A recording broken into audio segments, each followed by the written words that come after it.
अब हम लोग देखते हैं एम विश्वेश्वरैया के बारे में। मोक्षगुंडम विश्वेश्वरैया, बहुत इंपॉर्टेंट नाम फिर से। इनके जन्मदिन को इंजीनियर्स डे के रूप में मनाया जाता है भारत में। 15 सितंबर इंजीनियर्स डे मनाया जाएगा। एम विश्वेश्वरैया का देखो, ये एक सिविल इंजीनियर थे और आजादी से पहले इन्होंने सिविल इंजीनियरिंग में बहुत बड़े बड़े योगदान दिए।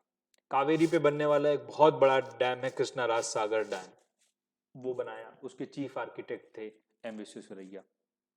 ठीक है, एम विश्वेश्वरैया ने इनको फादर ऑफ मॉडर्न मैसूर भी बोला जाता है। जो मैसूर के जो कर्नाटक राज्य में बहुत सारे डैम बनाए गए, बांध बनाए गए, सिंचाई परियोजनाएं चलाई गई, मोस्टली सब एम विश्वेश्वरैया के नेतृत्व में बनाई गई, इसलिए इनको फादर ऑफ मॉडर्न मैसूर के नाम से भी जाना जाता है।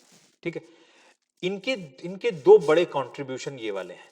ठीक है, और ये हमें समझने हैं कि इन्होंने एक water automatic water flood gate बनाया का सिस्टम बनाया, जिसका इनको पेटेंट भी मिला, इनके नाम से है।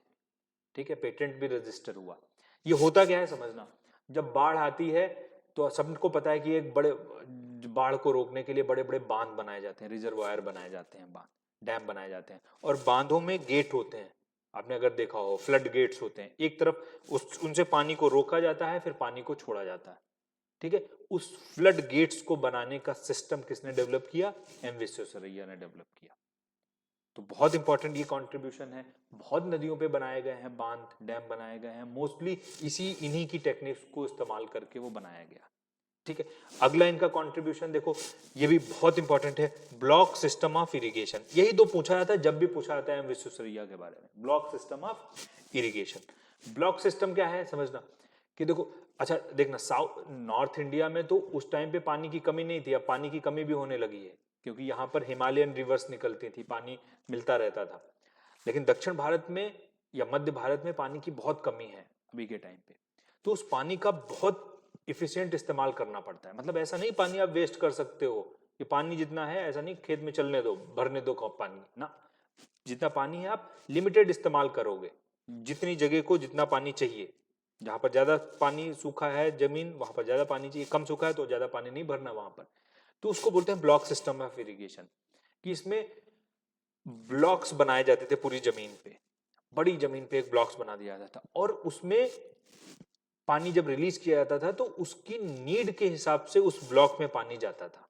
ऐसा नहीं कि पानी ओपन फ्लो कर दिया जाएगा, जैसे नॉर्मली पानी जो इरिगेशन किया जाता है, सिंचाई किया जाता है, सबको पता है ट्यूबवेल से सिंचाई की जाती है, भर दिया जाता है, पूरा खेत भर दिया जाता है, चाहे उस जगह पर उस कोने में पानी नमी है या नमी नहीं है, इसका ख्याल नहीं रखा जाता। क्योंकि अभी क्या है, पानी है तो इस्तेमाल किया जाता है, इसी वजह से पानी की समस्या होने लगी, ग्राउंड वाटर इतना नीचे चला गया। ये ब्लॉक सिस्टम ऑफ इरिगेशन जमीन को, मिट्टी को उसकी जरूरत के हिसाब से पानी देता है, और ये बहुत एफिशिएंट सिस्टम है ब्लॉक इरिगेशन सिस्टम, जो आज भी अब तो और इस्तेमाल किया जाने लगा है पानी की कमी होने की वजह से। तो ये एम विश्वेश्वरैया थे जिन्होंने सिविल इंजीनियरिंग में बहुत बड़े बड़े योगदान दिए, और जो वाटर फ्लड गेट्स हैं तो हर जगह बनाए गए हैं भारत में। बाढ़ की समस्याएं आती हैं, इरिगेशन की भी पानी की दिक्कत होती है, तो ब्लॉक इरिगेशन का इस्तेमाल किया जाता है ना? इसी वजह से इनके जन्मदिन को इंजीनियर्स डे के रूप में मनाया जाता है। इन्होंने इनका अच्छा एक और बड़ा योगदान है, आजादी से पहले इन्होंने, जब भारत आजाद नहीं हुआ था, इन्होंने एक किताब लिखी थी, planned economy of India. Planned economy of India बहुत फेमस किताब है। उस किताब का इतना बड़ा असर हुआ कि कांग्रेस ने अपनी मीटिंग की और एक नेशनल प्लानिंग कमेटी बना दी, एनपीसी, उनकी किताब को श्रेय लेकर।